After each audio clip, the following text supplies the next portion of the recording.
일반 주식이나 국내 ETF 같은 경우는 매매 차익이 원래 비가 세기 때문에 굳이 ISA 계좌에서 투자할 필요가 없어요. ISA에서 한다고 뭐 큰 이득이 있는 게 아니기 때문에. 그럼 ISA에서는 어떤 종목에 투자를 해야 유리하냐? 투자 수익과 배당에 대한 비과세 혜택을 많이 받을 수 있는 종목들을 담아야 합니다.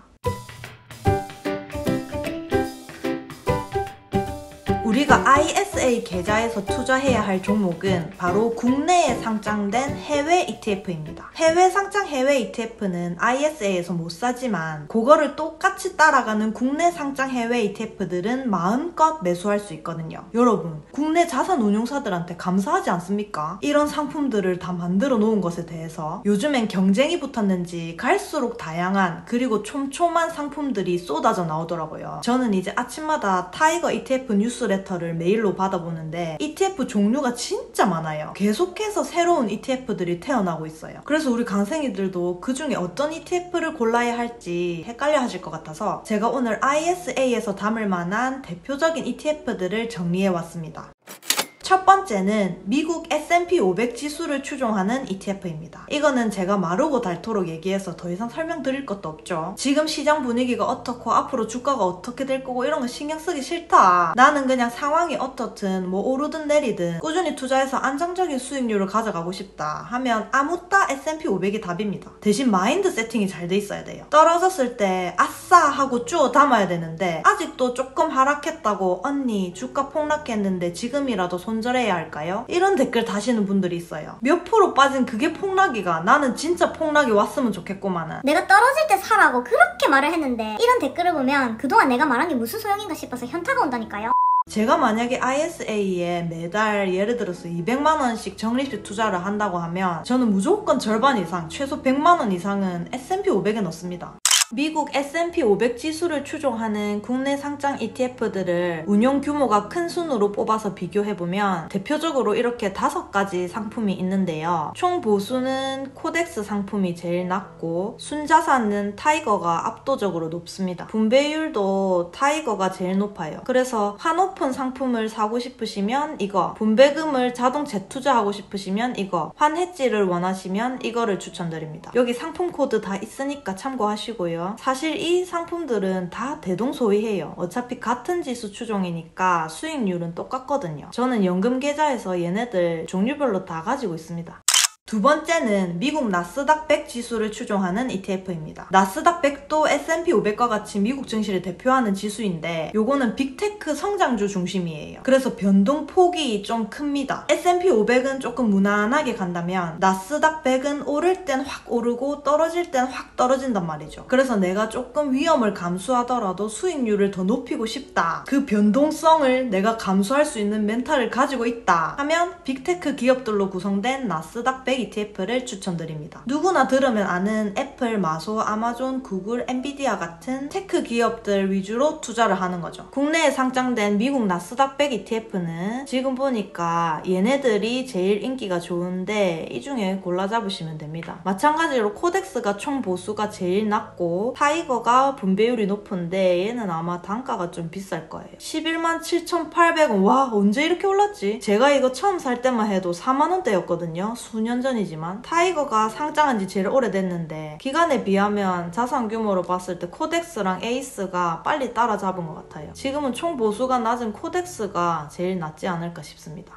세 번째는 다우존스 US 디비던 100 지수를 추종하는 ETF입니다. 다우존스 US 배당 100 지수가 뭐냐면 S&P 500이 스탠다드 앤 푸어스가 선정한 500개 기업인 것처럼 다우존스 100개 기업을 선정한 건데 어떤 100개 기업이냐? 미국에 상장된 기업 중에서 10년 연속 배당을 지급한 기업 중에 재무 건전성이 높고 배당 수익률과 배당 성장률이 모두 높은 기업 100곳을 선정한 지수예요. 그러니까 배당금을 많이 주면서도 배당금이 매년 늘고 있는 미국의 우량 배당주들만 모은 거. 이게 바로 미국 시장에서 인기를 끌고 있는 고배당 ETF SCHD, 일명 슈드인데 우리 국내 미당족들을 위해서 또 한국판 슈드가 미국 배당 다우존스라는 이름으로 국내에 상장돼 있습니다. 타미당, 솔미당, 에미당, 코미당 얘네가 미당 시리즈 4인방인데 연 분배율이 3.49에서 3.82%로 안정적인 배당 수익을 제공하고 있습니다. 있어요. 매월 따박따박 배당이 들어오는 거죠. 이런 국내 상장 미국 배당 ETF를 일반 주식 계좌에서 하면 배당금마다 배당소득세 15.4%를 떼는데 ISA에서 하면 배당도 200만원까지, 서민형은 400만원까지 비과세를 받으니까 ISA로 투자하지 않을 이유가 없는 거죠. 애미당이 2021년 10월에 가장 먼저 출시됐는데 근데 운용 규모는 타미당이 제일 크네요. 1조 1890억 원. 와우. 전체 자산 규모는 제가 이거 다 더해보니까 2조 5천억 원이 넘습니다. 이게 아마 앞으로도 계속 더 성장할 것 같아요. 솔미당은 이제 환해지형 상품도 나와있고 이 코미당이 이번 달에 출시됐는데 운용보수가 0.0099%로 가장 낮아요. 0.0099%면 어느 정도 수준이냐면 만약에 1년간 1억을 투자한다고 가정했을 때 총 보수가 단돈 9,900원이 되는 겁니다. 운용보수는 ETF 가격에 자동으로 반영되는 건데 수수료 부담이 이렇게 적으면 더 마음 편하게 투자를 장기적으로 할 수 있을 것 같아서 저는 연금저축 계좌에서 모아가기에도 좋은 상품이라고 생각해요. 그리고 이 상품이 조금 차별화된 부분이 있는 게 보통 월배당 ETF들은 월 말에 분배금을 주거든요. 근데 이 코미당은 매월 15일에 분배금을 지급합니다. 다른 상품들은 월말 배당인데 이건 월중 배당을 하는 거죠. 그렇게 하면은 투자자들한테 매력적인 선택지가 될 수밖에 없는 게 다른 월배당 ETF랑 이거를 동시에 가지고 있으면 월중에도 배당을 받고 월말에도 배당을 받게 되잖아요. 그러면 월 2회 배당 시스템을 만들 수 있으니까 좋죠. 그러니까 타미당이나 애미당을 이미 사놓으신 분들은 그거 그대로 두시고 괜히 팔아서 갈아타지 말고 그런 매매 수수료만 들거든요. 있는 건 그대로 두고 추가로 그냥 또 사모으면 됩니다. 미국 나스닥 100 투자하시는 분들이 이 미당을 같이 투자하면 주가가 하락할 때 방어가 돼요. 미국 배당 다우존스가 최근 5년 실적을 봤을 때 S&P 500보다도 수익률이 낮아요. 그치만 장기적으로 봤을 때 하락장에서 S&P 500보다 낙폭이 적었대요. 근데 상승장에서는 또 비슷하게 따라가는 양상을 보이니까 제가 봤을 때 안정적인 배당 수익과 성장 가능성을 동시에 고려했을 때 괜찮은 전략인 것 같아서 추천드립니다.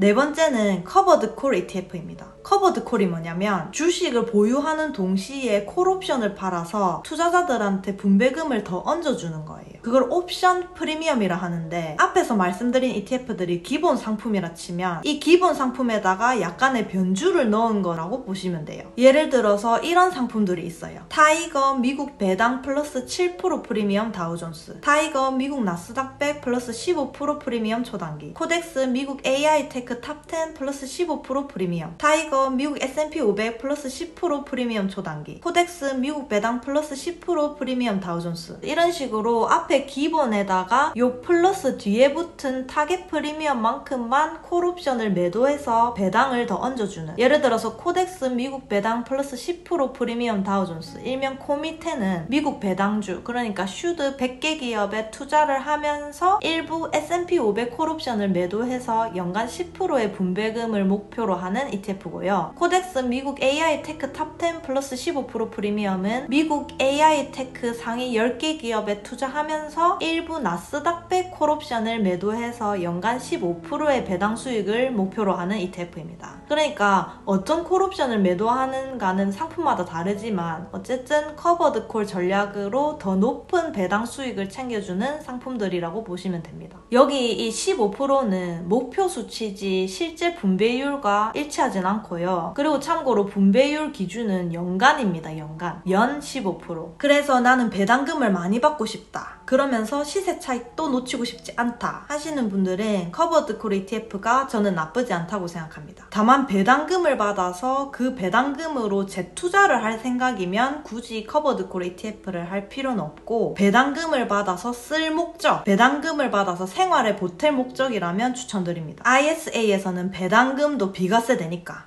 마지막 5번째는 미국 채권 ETF입니다. 기준금리가 앞으로 내릴 것으로 예상이 되잖아요. 그 시기와 폭은 정확히 알 수 없지만 그래도 우리가 금리 인하를 준비해야 됩니다. 통상적으로 금리가 내려가면 채권 가격이 상승해요. 그 중에서도 장기 채권이 금리 하락기를 대비하기 유용한 자산인데 채권은 또 안전자산이잖아요. 그래서 주식이 떨어질까봐 걱정이 되는데 그래도 지금 뭘 사야겠다 싶은 분들은 채권을 담으세요. 근데 우리나라 우리나라 채권 말고 미국 채권, 국내에 상장된 미국 채권은 대표적으로 이렇게 5개 상품이 있는데 30년이면 엄청 장기, 제일 장기거든요. 코덱스가 운용 보수가 진짜 낮아요. 그래서 이 코덱스 상품으로 담으시는 걸 추천드립니다. 급변하는 주식시장에 흔들리지 않고 매달 꾸준히 적립식 투자를 잘 하시는 분들은 지수 ETF에 투자를 하는 게 가장 좋습니다. 그러나 지금 시점에 투자를 시작하시는 분들 중에 이제 시작했는데 당장 경기 침체가 올까봐 불안하다 하시는 분들은 제가 오늘 소개해드린 ETF들로 분산 투자를 해보시는 게 좋을 것 같아요. 원래 이것저것 해보면서 자기의 투자 성향을 알아가는 거고 그렇게 맞춰가면서 점점 투자 실력이 느는 거니까요.